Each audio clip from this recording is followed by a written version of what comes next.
Hey guys, and welcome back to another episode of Jermaine Morgan TV. In today's lesson, I want to talk to you about something. Adding a little bit, but not too much. So stay tuned.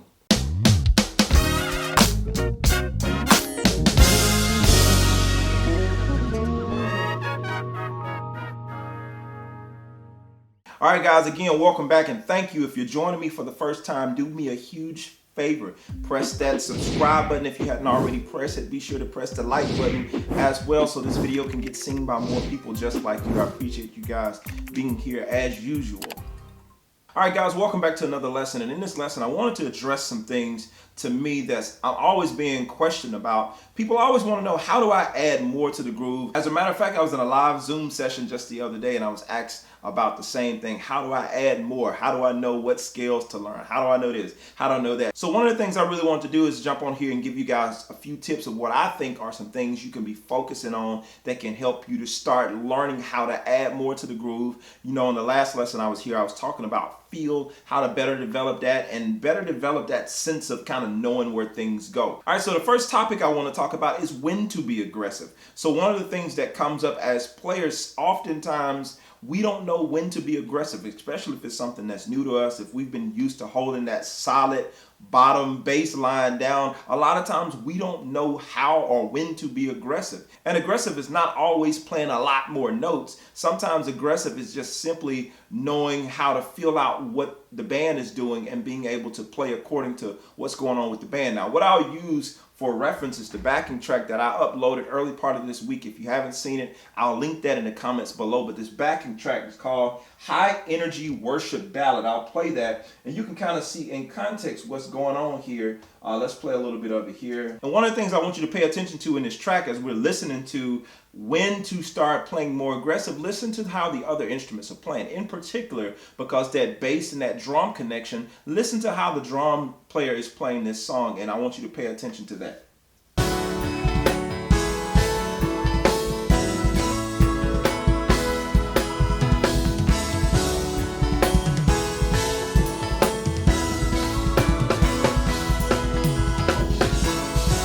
Okay, so as you can hear just in that little bit alone, you can tell that drummer is really pushing as it pertains to the arrangement or as it pertains to the feel of the song. And that drummer is Colby Strouder, by the way, a good friend of mine, phenomenal drummer. But he's really pushing, he's really playing aggressive in that song. So with that being said, I couldn't just take a really laid back.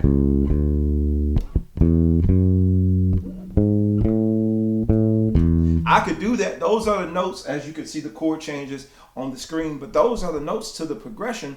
But sometimes it may require me to do a little bit more than that to kind of catch some of the accents that he's doing in the song. Now, it doesn't mean I have to play every lick that he's playing, but being able to be just a little bit more expressive as the track is going. So I'll play that again.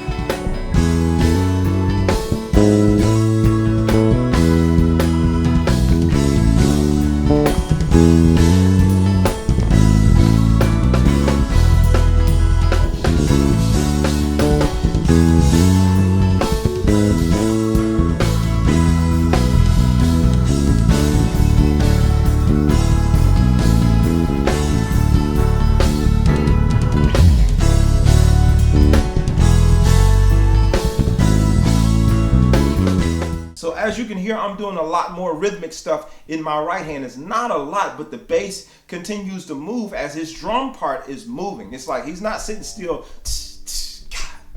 He's like doing a lot of stuff in between. So my job as the bass player is to make sure that I'm matching, and that's one of my points, make sure that I'm matching the energy of the drummer.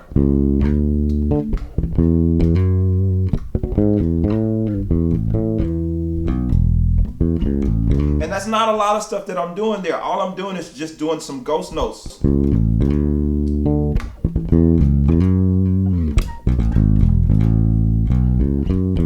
So instead of going,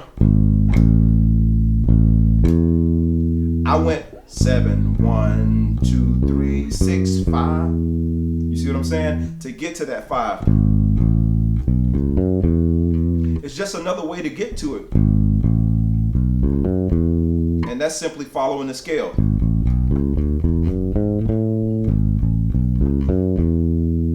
But I'm just finding other alternatives of getting there, and that's just simply just kind of navigating around what's already there. I'm using the scale. That's another one of my points. Follow what's there. You don't have to reinvent the wheel and try to come up with a whole bunch of licks. Although, shameless plug, riffs and licks will help you to do that with trying to come up with some creative licks if you just can't think of them off the top of your head. But in all seriousness though, you can literally take what's there. We know that this song is in the key of A major, so I can pull elements simply from that A major scale.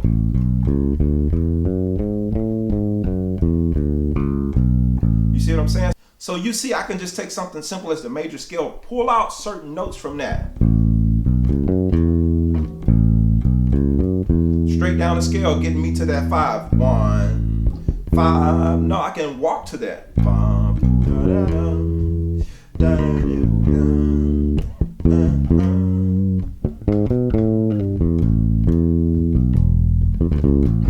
And notice those little rhythms that I'm doing. I'm subdividing them. 1 E and the 2 E and the ba da da da da da da da da da. So it goes back to what I was talking about feel on last week, being able to subdivide those different note values and then put notes there. You can start to add notes there to be able to start moving a little bit more around it. So all this that we're doing so far, we're not playing a lick, but we're just getting that bass line to moving just a little bit more to add just a little bit more aggression to the track. Now, another point that I want to mention to you guys is finding holes in the groove. We still want to make sure we leave space, but just finding those holes in the groove.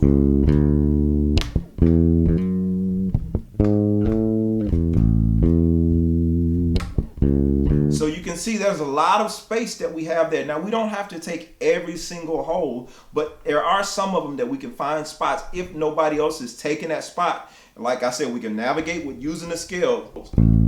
You know, that's one at the little turnaround at the end, but even there, I'm using just a little slide to get me from one spot to the next. Let's play it in context.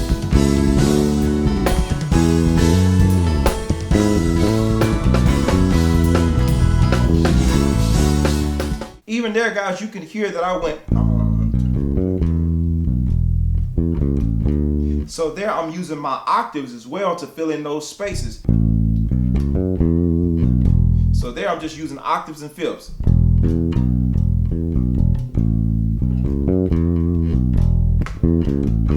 Even that. 5, 3, 1, 4.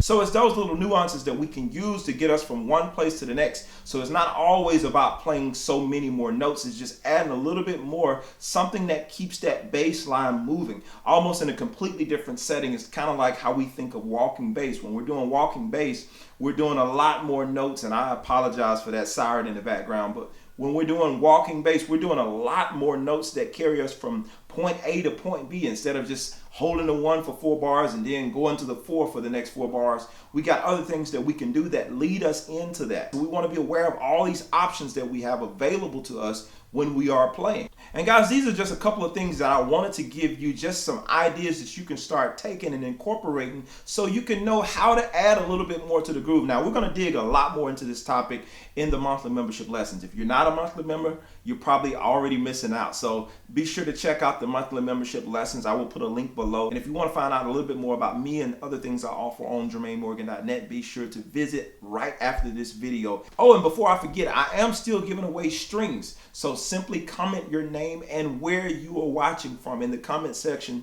for your chance to win. I've already sent out plenty of strings, and I got a few more that I want to send out. So be sure to leave your name in the comments below. I appreciate you guys as usual for being here. I'll see you on next week. All right, take care.